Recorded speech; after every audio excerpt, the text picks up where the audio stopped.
Well, hello once again. I'm Pastor Jeremy Combs of the Lightford Bible Baptist Church, and we welcome you to our Serving the Sire in 2 Samuel. It's just a brief study of the Bible that we have come out on Tuesdays and Thursdays, both here on Facebook and also on YouTube. And you say, well, 15 minutes isn't a lot. 15 minutes here, 15 minutes there.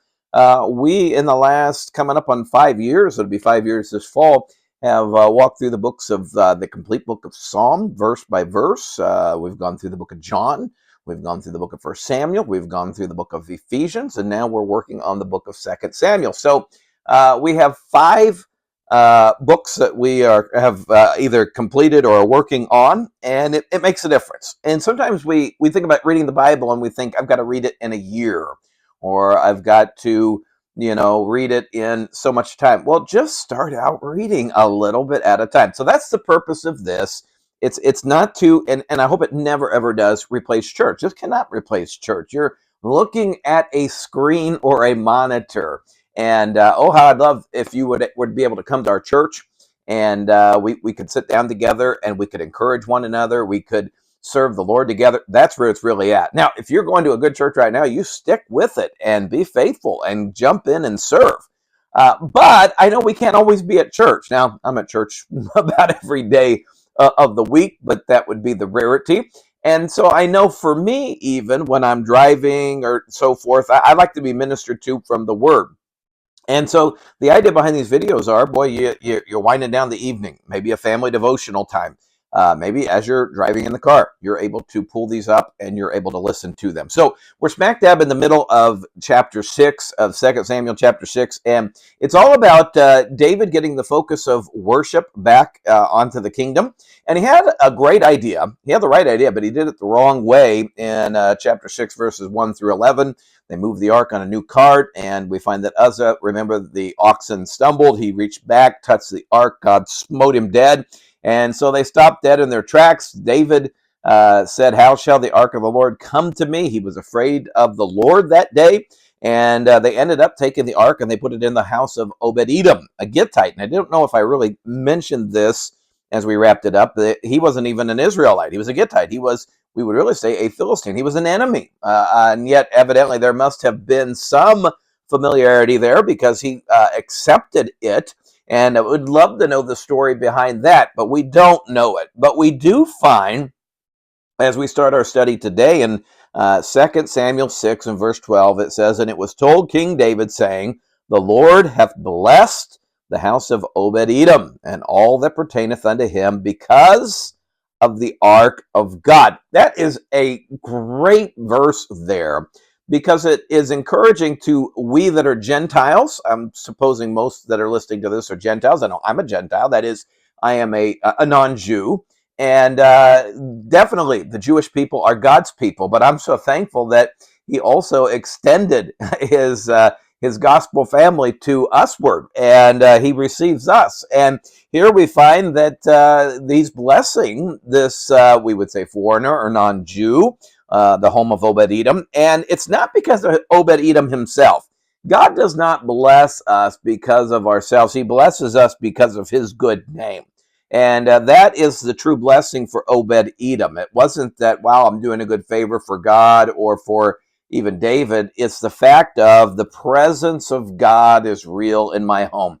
You want the blessing of God in your life. Get the presence of God. The reality of the presence of God is really what I should say in your home and in your life. You say, well, God is always with us. Well, of course he is, but do we live that way?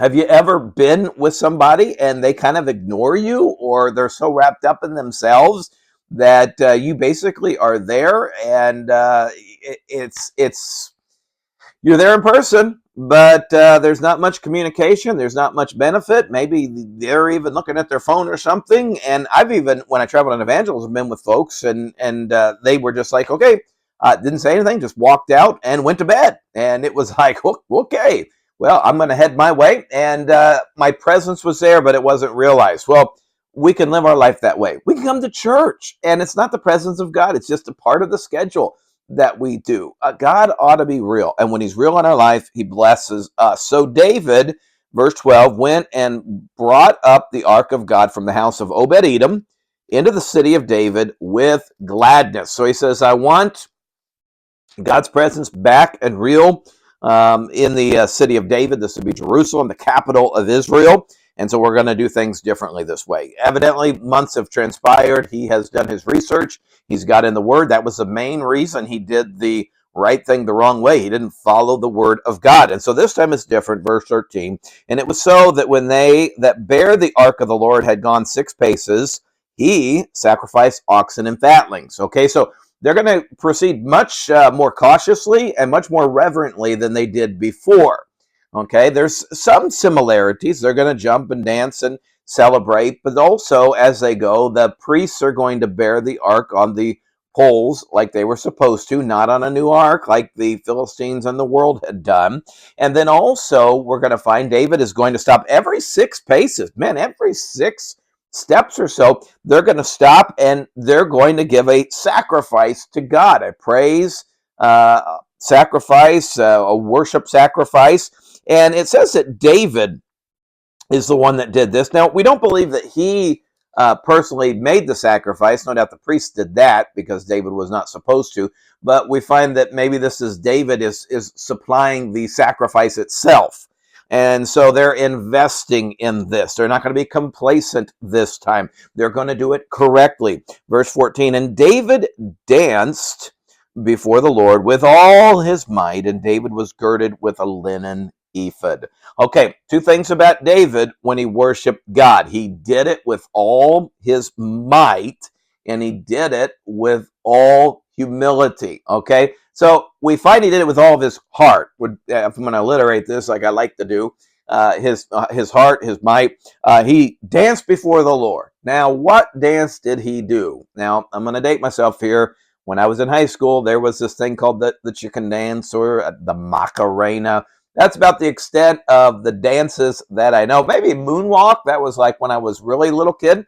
But we're not talking about dance steps. We're not talking about David, shaking himself all over the place. The idea of dance is the idea that he was leaping and jumping and throwing his hands up in the air. It was like ecstasy for David, the excitement that he had. And it says here, he did it with all of his might. He was doing it with everything that he had. Do we worship God with everything that we have? I hate to say it, but sometimes on Sunday morning, the song service can kind of get me a little discouraged because there's times, no doubt, we come in and we're singing, blessed be the name, and we're singing it out with all our might. There's other times it's like we're at a funeral or a dearth, and people are kind of just, blessed be the name. And David didn't do that. David didn't do any half measures. We shouldn't sing with half measures. We shouldn't serve with half measures. We shouldn't preach our sermons. There we go, some more alliteration for you. In half measures. We need to give it all of our heart. Well, David also did it with all humility. He's girded with a linen ephod. That is, he is not wearing his kingly robes. He's not wearing his designer expensive clothing. He's wearing the clothing of a servant. And this is David saying, yes, I may be king, but in your eyes, I'm just a servant of the Lord. And great humility there. We need humility in our worship services. You say, why don't people come forward more often or make decisions in church? Well, I think some of it is we're not giving in all of our heart. We're not listening like we ought to. We're not applying it like we should. But then I think there's a lot of pride there that I'm not going to go forward in front of somebody. I'm a pretty good person. And I tell you what, when we worship God, we ought to do it with our heart, and we ought to do it with great humility. So David and all the house of Israel brought up the ark of the Lord with shouting, with the sound of the trumpet. You note here that David was an example, and people followed. Dad, be the example of worship in your home. Do it with all of your heart. Do it in great humility. And I tell you what, your kids are going to follow. Unfortunately, what happens, you say, well, whatever happened to our kids? How come they don't love God? How come they're not serving him? I think many times it's because dad, mom, or both have not been the example. You say, but I don't have any kids. Well, there are other people in church. Excitement is contagious.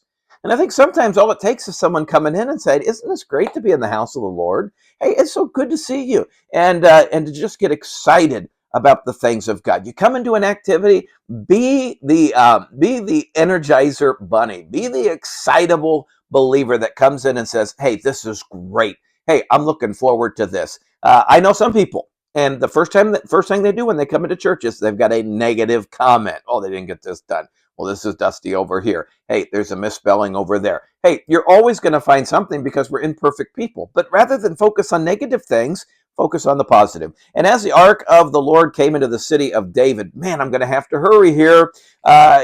Michal, Saul's daughter, looked through a window. Now, it's interesting. Michal, this would be David's first wife in 1 Samuel, that was taken away from him by Saul as David was fleeing from him, is not referred to as David's first wife. She's referred to as Saul's daughter, and there's significance for that.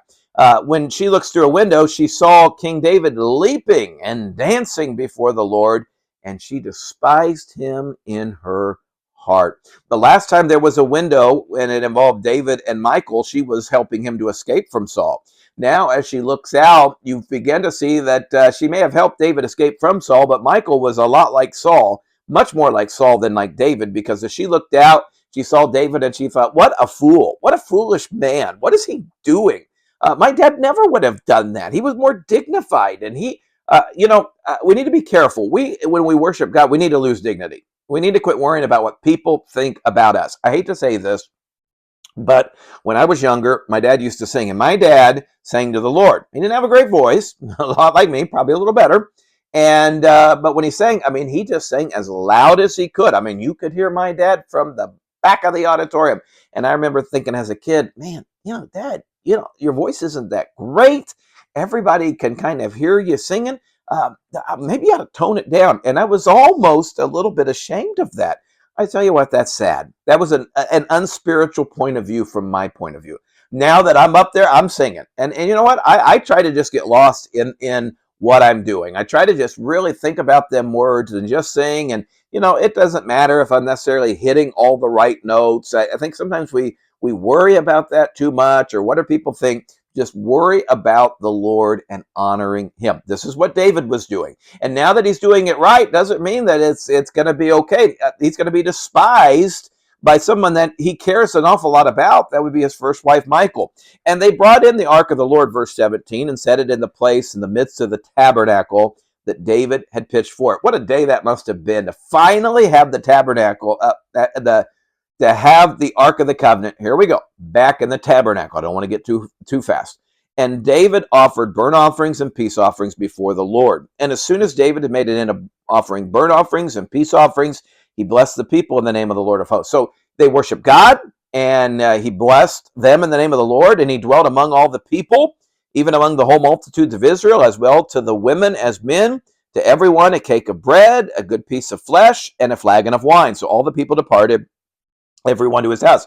Obviously, I think what David is doing here is not everybody could come, so he gives them a portion of that worship and says, go home, go help your families, rejoice, keep this going. I think often as we come to church and we worship, we need to take home our flagon of wine. We need to take our hunk of bread and our piece of flesh and keep it going, mom and dad, with some family altars at home. Keep it going with, boy, wasn't that a good service this morning? What did God speak to your heart about? Keep that thing going.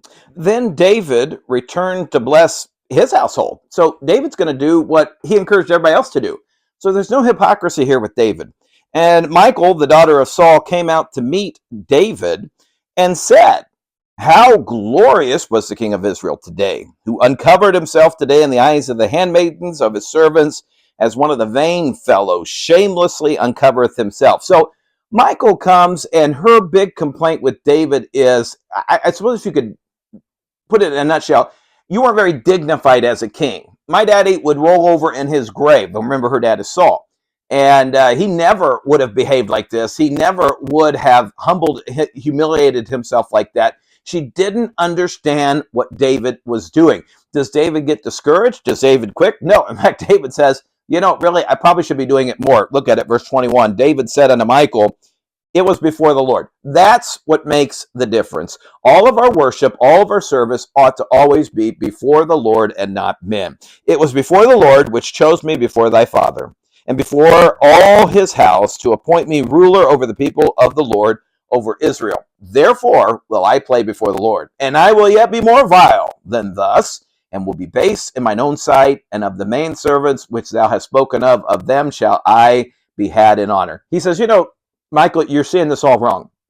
I will be more vile. That is, I will humble myself, humiliate myself more if it honors God.